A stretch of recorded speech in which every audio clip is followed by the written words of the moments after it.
Bon matin, yes, semaine 4 de 18. Et oui, je ne sais pas si tu es au courant de notre beau défi du 14 juin. Le défi que j'ai nommé Athlète d'un jour, athlète toujours. Alors, je me présente, mon nom c'est Geneviève. Mais naturellement, si tu es sur ma chaîne ou tu es sur un de mes groupes, tu me connais, ou enfin, peut-être que tu sais que tu es sur le groupe de Geneviève, mais tu m'avais jamais rencontré. Eh bien, c'est moi. C'est moi l'entraîneur, c'est moi la fille qui s'occupe de vous mousser à prendre soin de vous, qui vous amène aussi à amener des petites transformations dans vos bouchées. Et au cours de notre défi jusqu'au 14 juin, ben, c'est ce que je vais faire. Et ce matin, et oui, tu la recevras dans ton infolette de la fin de la semaine avec mes recettes, avec mes trucs, mes astuces, avec le lien pour voir nos invités de la semaine, qui sont toutes des femmes hyper inspirantes. Eh bien oui, tu vas recevoir les 7 exercices que je mets en pratique pour pouvoir marcher un peu mieux, pour pouvoir faire des randonnées, pour être plus stable sur mes jambes, pour faire du vélo, pour faire de la course. Je ne cours pas. Enfin, je sprinte. J'adore sprinter. Et j'y retiens et je gagne plus de cardiovasculaire en faisant mes sprints maintenant que je le faisais quand je courais des 5, 10, 21 et même des 42 km. Alors donc, tu vas voir, c'est très simple et je te montre quelques techniques parce que tu peux les adapter. Tu peux les adapter au niveau où tu es rendu. Et peut-être que tu vas débuter certains exercices en les faisant juste au sol, bien facilement, et au cours des semaines, parce que tu vas les pratiquer pour marcher mieux, marcher plus longtemps, sans te blesser, eh bien, tu pourras les rendre un petit peu plus difficiles. Et là, peut-être que tu viens d'arriver, ne t'inquiète pas, dans l'infolette, tu recevras ton plan de ces 7 beaux exercices. Et il y a 2 exercices bonus. Eh oui, je te présente 2 petits exercices supplémentaires qui sont extraordinaires pour pas trop t'user. Parce qu'on le sait, sur le groupe SOS Ménopause et l'art de la longévité, ou même sur ma chaîne YouTube, c'est adapté à des femmes de 40 ans et plus. Alors donc, on commence à 40 ans et plus à être un peu usé. Mais on veut stopper ça. Alors donc, les 7 mouvements débutent comme ça. Et tu vas voir, ce sont des mouvements que tu peux pratiquer dans ton entrée. Regarde, je travaille ce matin dans mon entrée parce que je cherchais un endroit où je n'allais pas réveiller les gens ici, mais aussi où j'avais un petit bord de mur, une place où je pouvais mettre mon petit tapis de sol ou des petites marches. Parce que le premier mouvement, c'est pour les mollets. Et les mollets, on veut les entraîner pour qu'ils deviennent bien flexibles, qu'ils peuvent s'étirer. Le muscle du mollet peut être bien étendu comme il peut être bien court. C'est un peu le principe du talon haut. Quand on a des talons hauts, le muscle est plus court. Quand on a des talons plats, le muscle est plus allongé. Mais il nous faut les 2 types de muscles allongés et rétrécis pour être bien en forme. Alors donc, le premier mouvement, c'est simple. C'est celui que je pratique toujours, soit les 2 pieds ensemble ou un pied après l'autre, de monter en talon haut et de redescendre. De monter en talon haut et de redescendre. Comme tu peux voir, je prends un appui. Un appui, pourquoi? Pour ne pas tomber, pour avoir la bonne posture, pour ne pas me blesser. Alors, si tu fais ça dans la rue, là, c'est plus difficile de trouver un appui. Trouve-toi un arbre, trouve-toi un poteau de téléphone. C'est mieux de le faire ainsi quand on débute. Alors, on monte le plus haut possible sur la pointe des pieds et on redescend. À mesure que tu feras le mouvement, peut-être que tu iras près d'un trottoir, tu iras dans tes marches de maison pour justement étirer encore plus le muscle du mollet. Alors, tu te mets dans les marches, le talon est dans la partie libre de ta marche, tu montes sur la pointe des pieds et là, tu redescends le plus bas possible. Et tu vas aller étirer encore plus le mollet. Tu vas renforcer ton muscle du mollet qui est essentiel pour la marche, pour la course, la randonnée. Et voilà, tu redescends le plus bas possible. Et ça, c'est ton premier mouvement. Et si tu suis une capsule de 5 minutes, je le répète, je le répète, je le répète en tout temps. Alors voilà le premier. Tu pourrais par la suite, quand tu es un peu plus forte, un peu plus adaptée, de prendre des poids et de faire le même mouvement. Comme tu peux voir, tu peux transformer ton mouvement. Le deuxième mouvement, eh bien celui-là, il est pour le tronc.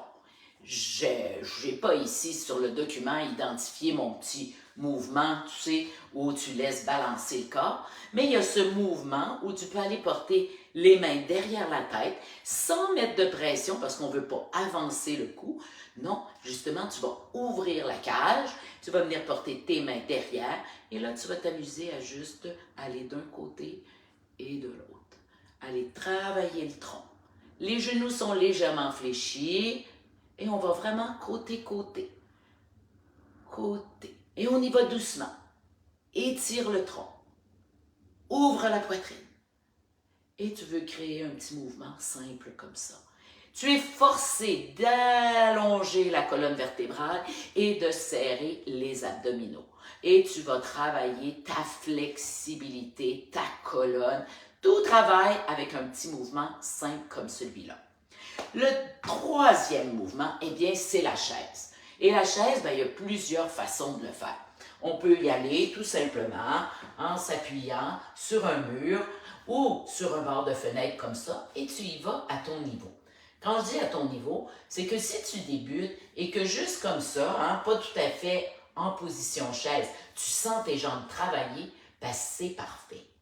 Et on va le pratiquer à talons plats et à talons aiguilles. Aiguille, quand je veux dire aiguille, c'est qu'on monte les talons. Comme si on portait des talons hauts. Et là, tu viens déposer et tu remontes. Sans les muscles travailler. Et les muscles des chevilles et les orteils qui sont bien groundés au sol. Tu vas travailler du même coup, le dos, les jambes, les cuisses, les fessiers, les abdos, tout travaille. Et on dépose. Et on remonte sur la pointe des pieds. Et on redépose. À mesure que tu prends de la force, eh bien, tu peux descendre, descendre, descendre. Et là, aller encore plus proche d'une position chaise de 90 degrés. Et toujours, tu t'amuses à mettre tes talons hauts et à redescendre. Talons hauts et redescends. Tu peux avancer un peu tes jambes parce que plus tu descends, plus tu auras un mouvement de 90 degrés. Et quand tu seras un peu plus fort, tu remets tes talons hauts et tu peux même garder la position, le dos appuyé, la bédaine bien serrée et tu conserves cette position simplement en talons hauts. Et tu peux compter 10 secondes, 20 secondes, 30 secondes. Et quand tu remontes, tu y vas doucement. Tu enlèves tes talons hauts et tu t'aides en remontant. Voilà. Voilà un autre exercice fabuleux pour les abdos, le bas du dos, les jambes, les mollets, les chevilles et même tes orteils. Et tous ces mouvements-là, tu peux les pratiquer sans tes souliers. Ça sera parfait. Alors, je continue. Et là, on y va pour les lunges. Les lunges, c'est extraordinaire. Pas facile, mais extraordinaire. Et il y a 100 000 types de lunges. On peut faire des lunges avec un soutien, on peut faire des lunges en avançant, on peut faire un lunge en reculant, on peut faire des lunges en sautant, on peut faire des lunges en prenant des poids, on peut faire des lunges de n'importe quelle façon. On peut faire des lunges, tu vois dans les différents gyms, la jambe en l'air, l'autre le pied en avant. C'est toi qui choisis. L'important, c'est de pratiquer tes lunges. Et pourquoi? Parce que lorsqu'on court ou qu'on va un peu plus rapidement à la marche, c'est exactement le mouvement qu'on pratique. J'aime bien, quand on débute, les faire statiques. Alors, on bord de mur, on allonge la jambe, on recule l'autre, on est sur les orteils derrière, on est sur le talon et on fait juste fléchir. Et là, doucement, à mesure que tu vas le pratiquer des semaines et des semaines, tu pourras peut-être laisser l'appui et toujours conserver ta belle position. Voilà la première façon de faire tes lunges. Une façon de vérifier si tu commences à prendre de la force dans tes jambes, dans tes fesses, c'est de ramener le pied derrière vers l'avant sans soutien. Je te montre. Et voilà. Tu vois que j'ai été capable de ramener la jambe derrière vers la jambe de l'avant sans soutien. C'est un bon signe que tu commences à être plus forte, plus de stabilité dans tes hanches, dans tes genoux. Tout travaille mieux, donc peut-être que tu es prête à la deuxième phase, qui serait peut-être de travailler tes lunges, justement, sans appui, en alternant. Mais tu vois que c'est pas facile, surtout quand tu parles en même temps et que tu ne regardes pas dans la bonne position. Et une fois que tu seras capable de faire tes lunges en alternant, ben peut-être que tu prendras un poids et que tu travailleras avec des poids pour accentuer encore la force dans tes hanches et dans tes jambes et dans l'ischio et dans le fessier. Pour marcher, pour courir, pour faire du vélo, il faut des bonnes fesses. Et ça, bien souvent, on les oublie. Alors donc, c'est nos premiers mouvements. L'autre mouvement, ben celui au sol, et je dirais que c'est un des mouvements les plus importants qui a vraiment redonné de la force à mon bassin, au bas de mon dos, à mes fesses et même à mes jambes une fois que j'ai eu mes opérations aux hanches. Alors, je m'installe tout simplement sur le côté et on descend. Toujours sur le côté, toujours, on descend au sol sur le côté et non pas de cette façon-là où là on peut se blesser, autant au niveau des abdos que du dos et que du cou. Alors on s'habitue, on descend, position fœtus et tout doucement on vient porter le cou et on balance sur le dos. On essaie de travailler sans coussin. Si le cou te fait trop, tu as trop de douleur au niveau du cou, tu peux rouler une petite serviette et bien l'appuyer. Mais pourquoi j'aime bien que les gens utilisent le moins possible la serviette ou le coussin? C'est pour reprendre les muscles du cou qui sont peut-être affaiblis. Alors, on est dans une position couchée, les jambes sont pliées, tu peux essayer d'approcher le plus possible tes talons de tes fessiers et tu soulèves les fesses. Tout simplement, et tu rentres la bédaine, travaille les fessiers, les jambes, le ventre, le dos, et tu descends. Et tu remontes. Et au cours des semaines, tu t'amuses à avancer les pieds un peu plus loin de tes fessiers, encore plus loin pour aller travailler un peu plus les fesses, les ischios ou le quad. Alors c'est toi qui t'amuses, ou une fois que tu as pris de la force, de la stabilité, autant dans tes abdos que dans tes fessiers, que dans ton dos, tu peux soulever une jambe et faire le mouvement jambe levée. Une jambe à la fois. Alors voilà un autre type de mouvement excellent lorsque tu veux marcher un peu plus vite, un peu plus stable, un peu plus en montée, en descente, sans te blesser. On s'en va sur le côté pour un petit mouvement pour ta hanche. La hanche qui veut être capable de faire des mouvements latéraux sans se blesser, sans blesser la aide. Alors, plie la jambe, quitte au sol et tu fais juste monter sur le côté. Alors, je me place ainsi pour que tu vois bien le mouvement. On monte, on descend. Et on essaie d'être vraiment en lignée avec notre corps. Et là, tu viens travailler ta hanche. Quelques répétitions. Monte, descend, monte, descend.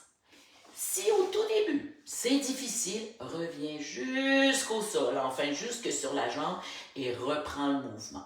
Lorsque tu gagnes un peu de force, au lieu de venir toucher à la jambe, appuie, tu frôles la jambe et tout de suite tu remontes. Donc, tu es toujours à travailler tes muscles. Voilà. Et tout doucement, tu montes un peu plus haut, un peu plus haut, un peu plus haut, en étant peut-être jambes bien droites, mais peut-être avec un petit pli dans le genou. C'est parfait. Et naturellement, tu retournes position fœtus, tu reprends le poids de ton corps pour tourner, tu viens t'appuyer de l'autre côté et tu refais avec l'autre jambe. Voilà deux petits exercices au sol fabuleux pour que tu gagnes de la force dans tes jambes. Les deux autres mouvements, on se redresse. Et peut-être que lorsque tu verras tout ça, tu diras, mais je vais garder ces deux mouvements-là pour la fin. Ne sois pas paresseuse. Habitue-toi à apprendre de la force, de te relever, de te remettre au sol, de te relever, de te mettre au sol. Hein? Et c'est un peu pour ça que j'ai mis ces deux mouvements-là pour que tu prennes des techniques, de la force dans tes bras, dans tes jambes pour te relever le plus rapidement possible. Alors, les deux derniers mouvements, hein, les deux mouvements bonus, eh bien, ils sont très simples. Ils sont très simples, c'est celui du flamant rose. Si tu veux gagner de la stabilité, de la force, facilement, essaie bien de pratiquer le mouvement du flamant rose. Flamant rose, ben, assure-toi qu'il y a un mur pas très loin. Et là, prends une belle position, largeur des hanches, les épaules sont derrière, la bédaine est serrée et tu soulèves. Alors, tu viens mettre appuyé sur la jambe soutien, le poids de ton corps et tu soulèves la jambe. Comme le ferait le flamant rose. Les épaules sont toujours derrière, la bédaine est serrée et tu conserves ta position. Et là, peut-être que tu vas te dire dans ta tête, « Eh mon Dieu, j'ai pas d'équilibre. Eh mon Dieu, je sens ma cheville trembler, mes orteils travailler. » Bien, c'est ça. C'est le but de notre exercice. Le but de l'exercice, c'est de muscler les orteils, le gros orteil, la cheville, le mollet, le genou, dans toutes ces petits muscles qu'on ne voit même pas ou qu'on ne connaît même pas. Alors, voilà le flamant rose. Au cours des semaines, 10 secondes, 20 secondes, 30 secondes par jambe, peut-être que tu feras comme le flamand et tu seras capable d'envoyer la jambe derrière et d'aller te chercher des petites crevettes au sol sans tomber. Et encore là, tu viendras travailler des muscles, des hanches, des fessiers. Je dis pas que c'est facile. Je dis que tu deviendras un beau flamant rose un peu plus fort. Et tu verras, lorsque tu iras en randonnée ou que tu iras à la montagne ou même juste marcher sur le trottoir où il y a des trous, il y a des roches, ça sera beaucoup plus facile. Tu auras tout retrouvé, oui, des petits muscles au niveau de tes abdos, de ton dos, de ta colonne, tous des petits muscles qu'on a besoin. Mais naturellement, ça part toujours de nos orteils, de nos chevilles, de nos mollets, de nos genoux, de la bandelette, de l'esquillot, du quad et naturellement fessiers, abdos et bas du dos. Alors c'est pour ça que ce mouvement-là est extraordinaire et tu n'as pas besoin de tout faire ça en série. Tu peux pratiquer ton flamant rose quand tu laves ta vaisselle. Tu peux pratiquer ton flamant rose quand tu te laves les dents. Tu peux profiter. C'est des petits mouvements qui sont très faciles à pratiquer, mais qui vont t'aider énormément pour ne pas avoir de blessures lorsque tu marches, lorsque tu cours, lorsque tu fais de la randonnée et même quand tu fais du vélo. Et le dernier mouvement, c'est celui de marcher sur place, en avançant ou en reculant la jambe le plus haut possible, dans une posture le plus parfait possible. Alors, on a bien vu que la posture parfaite, c'est les épaules derrière mais basses, le bedon serré, les jambes largeur des hanches pour avoir de la stabilité. Eh bien, tu pratiques ton mouvement à juste changer le poids de ton corps d'un côté à l'autre en soulevant la jambe le plus droit possible, le plus haut possible, en gardant ton équilibre et en reposant le pied au sol. Et en remontant, même chose, serre bien la bédaine. Fais le mouvement très lentement. Et tu peux le pratiquer quelques minutes par jour en avançant la jambe le plus haut possible ou en reculant la jambe le plus haut possible. Et ainsi, tu vas venir travailler tous tes petits muscles au lieu de travailler peut-être un ou deux muscles qui, parce que tout le reste est faible, doit compenser. Et oui. Alors, si tu as vraiment mal au genou, naturellement, boire beaucoup d'eau, se reposer, éliminer les aliments qui créent de l'inflammation, mais surtout, oui, s'entraîner à avoir une belle posture, à travailler tous les petits muscles pour que tes genoux arrêtent de compenser pour tous les muscles qui sont trop faibles. Alors voilà, c'est ce qu'on va pratiquer, je l'espère pour toi, au cours des prochaines semaines et jusqu'à notre beau défi du 14 juin. Tu recevras ce beau document dans l'infolette. Alors, tu peux retourner à la page de la motivatrice, cliquer dans la bio sur « Je veux recevoir l'infolette ». Tout est là. C'est la même chose sur YouTube. Dans ma bio, tu peux cliquer sur le lien qui t'amène à l'infolette que tu recevras à chaque fin de semaine avec mes recettes, mes trucs, mes astuces, mais surtout l'encouragement pour ne pas lâcher. Les filles, on ne lâche pas. Notre beau challenge, notre beau défi athlète d'un jour, athlète toujours, se termine le 14 juin. Ce n'est qu'un début. Et si tu n'as pas encore commencé, il n'est jamais trop tard. Parce que notre défi, c'est de se dépasser personnellement. Peut-être que certaines, je les rencontrerai à Québec lors de la loupe de M. Lavoie, du grand défi 1000 km. Je ne fais pas 1000 km, j'en fais 135. Je pars de Québec, je vais à Beauceville, et je reviens. Mais peut-être qu'il y en aura qui seront là avec moi, mais peut-être qu'il y en a qui seront chez eux, partout dans la francophonie, et nos ondes, nos énergies, on célébrera ensemble, on est dehors, on s'est dépassé, on est une athlète d'un jour, on a travaillé notre mindset parce qu'on n'a jamais arrêté et on s'est dépassé. Et vous allez voir que vous allez apprendre de tout ce processus, le processus d'une athlète. Ça ne veut pas dire qu'on va aller aux Olympiques, ça ne veut pas dire qu'on va être aussi compétente qu'une autre. Non, on va s'être dépassé personnellement. Alors, si vous ne bougez pas pour l'instant et que vous faites 5 km le 14 juin, yes! Vous ne bougez pas aujourd'hui parce que vous avez des blessures et que vous marchez 500 mètres.